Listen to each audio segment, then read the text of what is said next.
If stylization is supposed to simplify things, why does it make drawing harder? This is Yue, a New Zealand character illustrator known for her incredibly atmospheric, detailed and stylized art. Her palette is surprisingly simple and limited, yet the illustrations look stunning. But if it looks so simple, why does almost everyone struggle with it? Many artists try to imitate how other artists draw, rarely realizing why it works. But what if the real problem is that we completely misunderstand what viewers actually notice? In this video I am breaking down how stylization really works from the viewer's perspective, revealing the secret tricks Yue uses to simplify even the most complex references, and testing her rendering techniques that let you consistently stylize almost anything.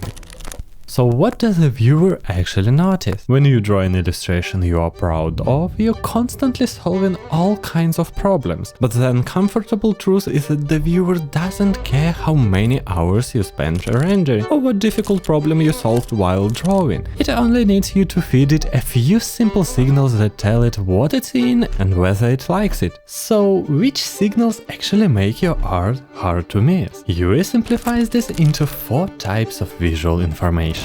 Shape, which defines the structure of the object. Color, showing the mood and material. Texture, which enhances the sense of that material. And finally, the context, meaning everything around the object that help us understand its scale and purpose. Sounds simple, but there is one detail that almost nobody thinks about. For the viewer, this information is not equal. Look at these 2 images. Which one of them is a bridge? If color and texture were what allowed us to recognize object, the image on the right should work, but it doesn't, which means something very frustrating. Most of the details we struggle to draw don't actually matter that much. So if shape is what really matters, how does Yue actually simplifies complex structures? To see how she does it, I took the full 23-hour class on Colossal. The techniques I'll show you next will completely change the way you think about stylization. And Colossal was kind enough to give you a $45 discount on any of their classes. Link in the description. I'll be honest, when I first looked at Yue's illustrations, I was impressed by how atmospheric they felt. But look closer at the shapes. When artists talk about shapes, they usually mean shape language, like soft or aggressive forms, but artists often miss something much simpler. In Yue's illustrations, almost every important shape is built with hard edges.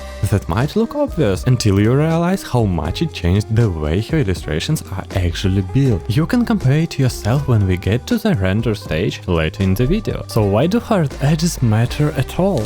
Compare these 2 shapes. What happens when that edge dissolves? The shape stops being recognizable. Because if shape is the main signal the viewer notices, edges are what create it. And that becomes incredibly useful when you are drawing something you don't fully understand. Which honestly happens all the time. Like this bridge. If you try to understand how all of this is constructed, you would basically have to engineer the entire bridge. But look at what's happening underneath it. If all you see is a complicated structure of beams, you are looking at the wrong thing. Look at the shadows between them. They are actually quite simple, with hard straight edges and sharp angles. So Yue uses those shadows to trick the viewer's brain. If you capture the rhythm of those shadow shapes inside the main form, the brain will automatically reconstruct the entire structure, as long as the edges stay sharp, which means you can draw incredibly complex structures that look believable without actually constructing every part of them.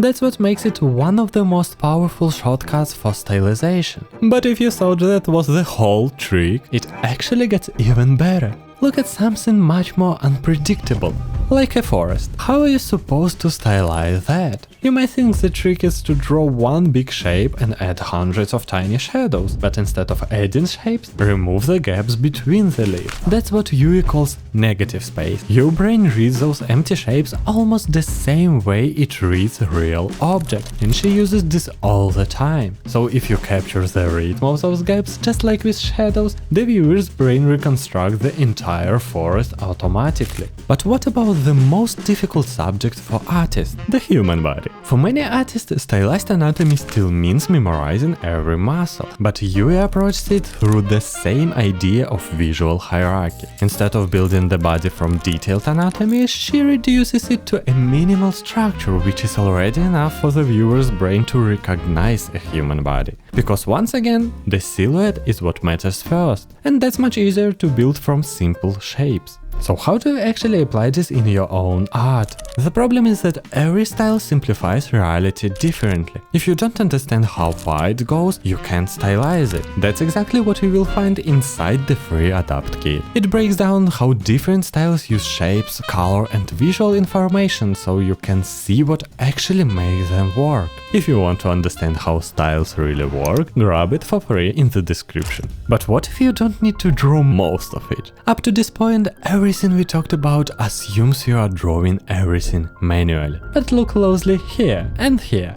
Yue uses photos and 3D models so carefully that in most cases you might not even notice it. She calls it assisted drawing. The secret is how easily this method follows the same visual rules. So how to actually stylize with assist? Yue uses a threshold filter that takes a complex photo and completely removes everything, leaving only clean light and shadow shapes in seconds, ready for the next cleanup stage. But what does that actually mean? At this stage she removes all the noise from sketches and assisted parts to prepare adding details. The more you process and redraw it, the harder it becomes to tell that you ever used it. So how does she keep those shapes crisp through the whole process? That's what actually surprised me. Yue paints almost the entire illustration with a hard opaque brush. But how does she render so softly? When we think about gradients, the first thing that comes to mind is lighting. But almost until the very end, Yue uses gradients only as color variations inside those shapes. In reality, almost nothing has a perfectly flat color. Even something like grass or hair contains dozens of slightly different hues coming from light and nearby colors. So Yue only expands the palette with new colors using very small shifts in hue and saturation while keeping the overall value almost unchanged. And that's why this trick works so well for stylized rendering. But to actually give another layer of details, Yue uses lighting as a detail tool to increase the amount of visual information in the shape. And this is where many artists fail. The natural instinct is to start blending shadow with soft brush, but that immediately destroys the clean shapes we just built. So Yue keeps using a hard brush combined with a linear burn layer. Instead of using a multiplier which creates muddy colors, linear burn interacts with the colors underneath in a different way, producing deeper and richer shadows. But wait, does it mean she adds atmosphere only when the piece is almost finished? I do all these effects at the end because once you have applied any sort of glowing or gradient effect, it becomes a lot harder to paint in because you've added so many more colors to your artwork that you have to keep consistent. So any smooth gradients, it's much harder to detail them in rather than have them there as the foundation or the sprinkles on top. In this class, I discovered how to use visual hierarchy to make viewers notice your art, even when the subject is too complex to fully understand. Applying Yue's rendering techniques give you the freedom to stylize almost anything while keeping the result consistent. That finally made stylization workflow feel simple and predictable. But even if you understand all of this, many artists still get stuck polishing forever. So if you still don't know when your illustration is actually finished, watch this video next.